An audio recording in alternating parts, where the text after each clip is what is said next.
بے شک وہ لوگ جو اللہ کی کتاب میں اختلاف کرتے ہیں، اللہ کی تعلیمات میں اختلاف کرتے ہیں، لفی شقاق بعید، وہ یقیناً بہت بڑی مخالفت میں ہیں۔ لیس البر ان تولوا وجوہکم قبل المشرق والمغرب، اب یہ ہے جسے ہم ایک طویل آیت مبارکہ جسے آیہ بر کا نام دیا جاتا ہے۔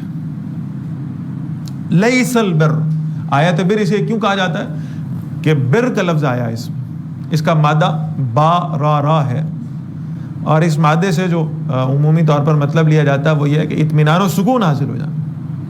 یہاں آپ کو بر کا جو ترجمہ ہے یہ نیکی ملے گا، اور یہ نیکی اس لیے ہے کہ آپ اندازہ لگائیے کہ اسی بر کے لفظ کو بر کے طور پہ آپ استعمال کرتے ہیں زبر کے ساتھ اردو زبان میں بھی، بحر و بر، بحر کہتے ہیں سمندر کو، اور بر یہ ہے جو خشکی۔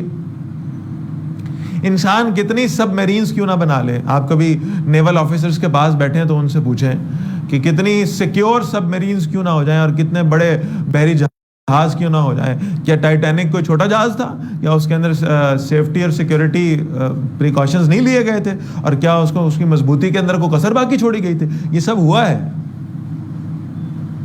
اور پھر یہ کہ جب تک آپ اس سمندر میں موجود ہیں، چاہے کتنے ہی سیف جہاز کے اندر کیوں نہیں ہیں، کتنے سیف میئرز آپ نے کیوں نہیں لیے ہوئے، اس کے باوجود ہر وقت ایک دھڑکا، ایک خدشہ انسان کو لاحق رہتا ہے، اور جب وہ اس کا جہاز آ کر خشکی پر ٹھہر جاتا ہے، لگ جاتا ہے، لنگر انداز ہو جاتا ہے، تو پھر جو اطمینان و سکون کی کیفیت ہوتی ہے، یعنی اسٹیبلٹی آ جاتی ہے جب وہ زمین پہ پہنچ جاتا ہے۔ اسی لیے اس بر کے لفظ کا ترجمہ نیکی کے ساتھ کیا گیا۔ یہ نیکی ہے، اور نیکی اس لیے ہے کہ اس میں اللہ نے اطمینان و سکون رکھا ہے۔ نبی اکرم صلی اللہ علیہ وسلم فرماتے ہیں گناہ وہ ہے جس کو کرنے کے بعد تم بے سکونی کی کیفیت میں مبتلا ہو جاؤ، اور نیکی وہ ہے کہ جب تم اسے کر چکو تو اللہ تمہیں اس سے قلب کا اطمینان عطا فرما دے۔ اب ہمیں بعض اوقات محسوس ہوتا ہے کہ بعض چیزیں گناہ کے زمرے میں آتی ہیں، لیکن وہ کرنے سے بڑا اطمینان و سکون ملتا ہے۔ موسیقی سننے میں، بھائی روح کی غذا ہے، موسیقی سن کے کیا مزہ آتا ہے، کیا بہترین ماحول بن جاتا ہے۔ اور بہت سارے ایسے کام ہیں جو گناہ کے شمار ہوتے ہیں، لیکن بہرحال یہ کہ کرنے کو بڑا دل کرتا ہے، بڑی اٹریکشن ان کے اندر رکھی گئی ہے۔ تو اس بارے میں یاد رکھیے، بنیاد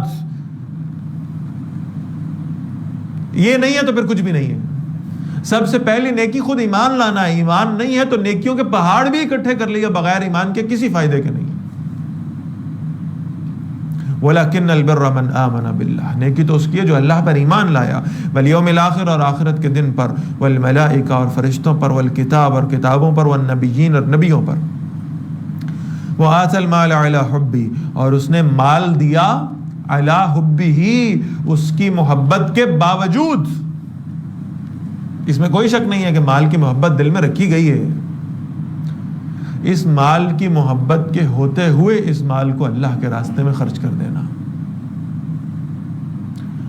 اور دنیا میں خرچ کرتے ہوئے انسان کبھی نہیں گھبرائے گا، پریشان نہیں ہوگا، بس اللہ کے راستے میں خرچ کرتے ہوئے دل میں ایک پریشانی کی کیفیت آئے گی۔ تو فرمایا وَآتَى الْمَالَ عَلَى حُبِّهِ، پہلی ایمان کی بنیاد، نیکی کی بنیاد کیا تھی؟ ایمان لانا۔ اب ایمان کے اوپر پھر اگلی بات ہو رہی ہے، دوسرا نمبر، وَآتَى الْمَالَ عَلَى حُبِّهِ، اس نے اپنا مال دیا اس کی محبت کے باوجود، ذوی القربہ، اپنے رشتہ داروں کو جو ان میں مستحق تھے، جو مساکین تھے، والیتامى، اور یتیموں کو، والمساکین، اور محتاجوں کو، وابن السبیل، اور مسافروں کو، والسائلین، اور مانگنے والوں کو، سوال کرنے والوں کو، وفی الرقاب، اور گردنوں کے چھڑانے میں بھی اس نے اپنا مال خرچ کیا۔ یا گردنوں کے چھڑانے سے کیا مراد ہے اس کو سمجھ لیں۔ ایک تو یہ کہ مسلمانوں کو قیدی موجود ہو، ان کا فدیہ ادا کر کے ان کو اس قید سے چھڑا لینا، یہ بھی اس کے مفہوم میں ہے۔ اور آج کے دور میں یعنی اس کو یہ سمجھ لیں کہ کوئی مسلمان بھائی آپ کا ایسا ہے جو کسی قرض میں مبتلا ہے، اور اس قرض کو ادا کرنے کی طاقت اور صلاحیت نہیں رکھتا، تو اس کا وہ قرض ادا کر دینا، یہ فی الرقاب کے معنوں میں۔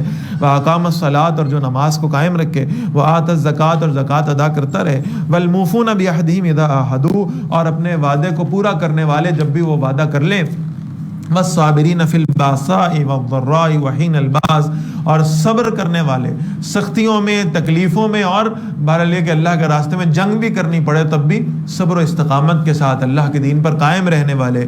فرمایا